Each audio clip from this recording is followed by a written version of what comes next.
All right, so Argentina and mining. Hmm. It seems like every other week there's Uh, some big announcement about, nice, Argentina's exactly. going to be like the next lithium superpower. And part of me is Bang. like, okay, we've heard that before, haven't we? Yeah, I know, right? It's like that movie sequel where you're like, okay, I'll give it a shot, but I've been burned before. Exactly. Exactly. So that's what we're diving into today, this whole Argentina mining situation, specifically this big push, again, to be a lithium giant. But this time, they've got this new law, RGI, and it's got everyone buzzing, even those kind of jaded investors who've, seen it all. Yeah, and that's what I find so interesting, right? It's not just hype this time. Our source for this deep dive is actually this really insightful panel discussion with some serious players, tax and legal experts from KMG, the folks on the ground. And to give us that insider perspective, former Argentine energy and mining official Flavio Royan. Perfect, perfect. So we're getting it straight from the horse's mouth. Exactly.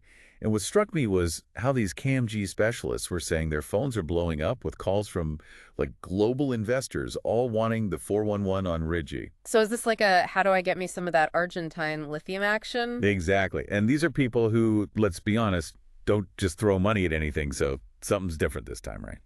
Okay, so let's break it down. What is it about RIGI, this law, that has everyone so fired up? Well, the KMG experts kind of broke it down into three main buckets. You've got tax breaks, which are always nice, right? Music to an investor's ears. Exactly.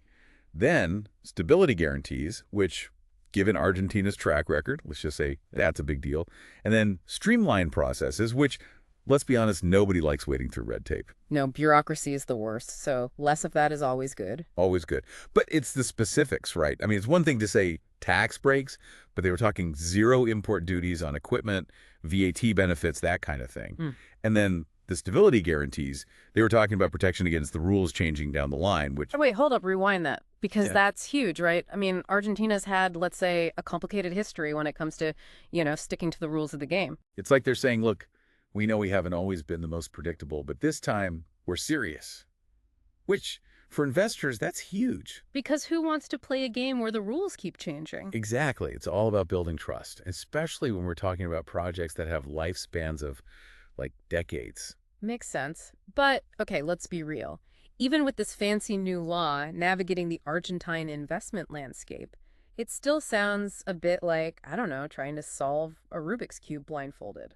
And that's where this whole unique purpose vehicle, or VPU as they call it, structure comes in. It's like RIGI's way of trying to bring some order to the chaos. Okay, break that down for me. What's a BPU? Is that like some kind of special investment Yeah. vehicle? Basically, yeah.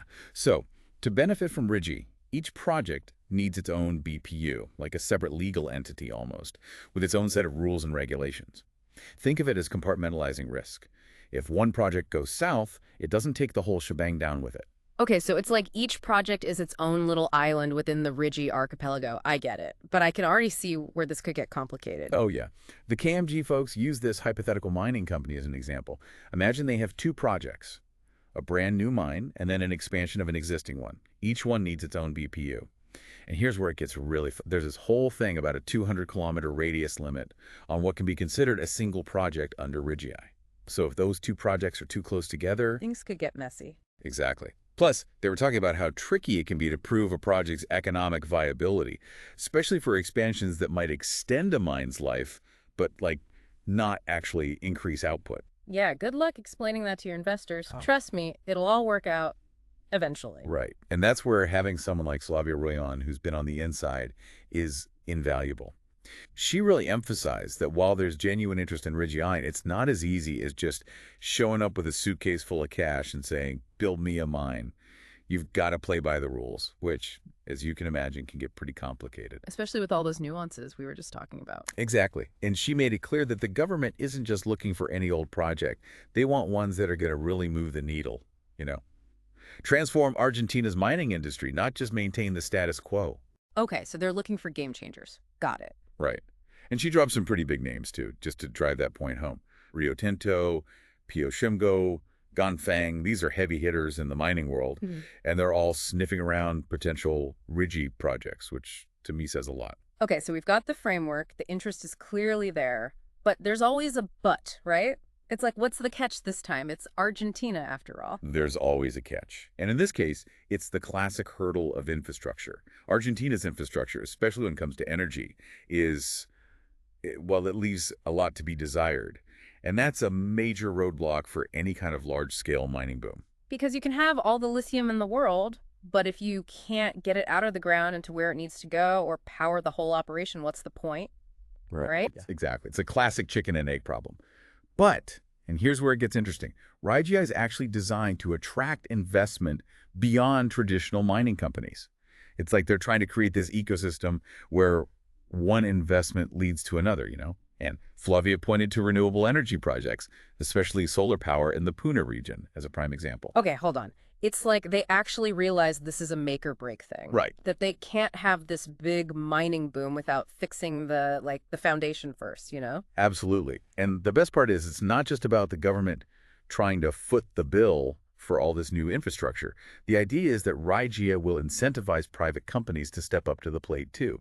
So it's less about government handouts and more about creating an environment where private companies see these infrastructure projects as good business, not just acts of charity. Precisely. I mean, let's face it, a mining company might be hesitant to go all in if there's no reliable way to get their product to market or even just keep the lights on. But if they can invest in both the mine and the infrastructure and get some sweet RICA benefits along the way, suddenly it becomes a much more attractive proposition. It's like they're saying, invest in Argentina, and you're not just getting in on the ground floor of a mining boom, you're helping build the foundation for a whole new economy. Exactly. And it's not just about renewables either. Flavia also mentioned gas and specifically LNG from Vaca Muerta. Ah, yes, Vaca Muerta. It's like the elephant in the room, or maybe the giant gas field in the room in this case. Right. It's that massive shale formation that Argentina's been sitting on for forever. Huh. And it has the potential to be an absolute game changer, not just for Argentina, but for the global energy market, honestly. Okay, so remind me again, why hasn't Vaca Muerta lived up to the hype yet? Because we've been hearing about it for years. It all comes back to, you guessed it, infrastructure.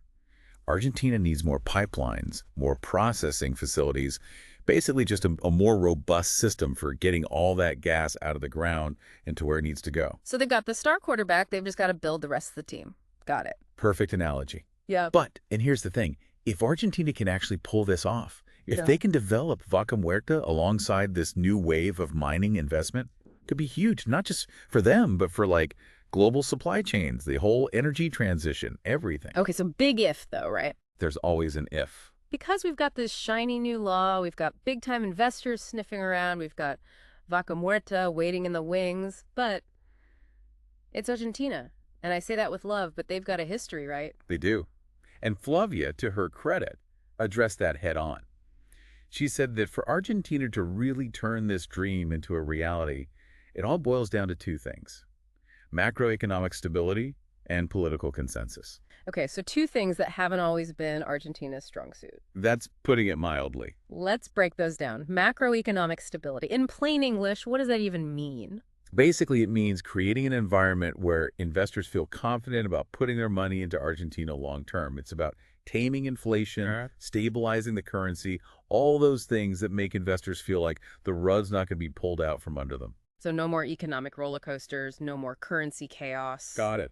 And what about the political side? Because Argentina's had, let's say, its fair share of political turbulence too, right? It's all about showing investors that RIGI isn't just some fly-by-night scheme cooked up by the current administration. It's about building broad political support for this new mining-centric vision for Argentina, so that even when the political winds change, the commitment to mining remains solid. So it's not enough to just talk the talk. They've got to walk the walk and prove that they're in it for the long haul. Exactly, and that they can get everyone on the same page, which, historically speaking, has been easier said than done in Argentina. It's kind of like, will they or won't they? Can they really overcome their past and become this, mining powerhouse?